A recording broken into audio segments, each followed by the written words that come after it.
Hello everyone, এই সিজনে কম বেশি সবার বাড়িতে বিভিন্ন ধরনের আচার বানানো হয়। আমার মাও বিভিন্ন ধরনের আচার বানায় প্রতি বছর। চলো এই বছর কী কী আচার বানিয়েছে সেটা তোমাদেরকে দেখাই। এটা হচ্ছে একটা আমের আচার, দেখতে পাচ্ছ ভেতরটা পুরো একদম নরম হয়ে গেছে।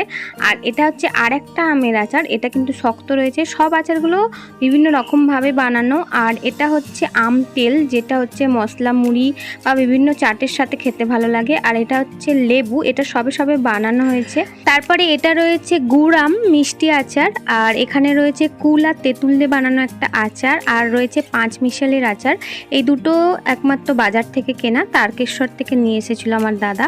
তারপরে রয়েছে এটা আমড়ার আচার। আমড়াটা যেহেতু এখন একদমই নরম, তাই অল্প করে এটা বানানো হয়েছে। আবার শক্ত আমড়া হলে আবার বানানো হবে। তো এইগুলো এবছরের আপাতত আচারের কালেকশন। আর তারপরে আমরা খেয়েছিলাম একটু পেয়ারা মাখা। তোমাদের বাড়িতে কি কি আচার হয়েছে অবশ্যই কমেন্টে জানিও।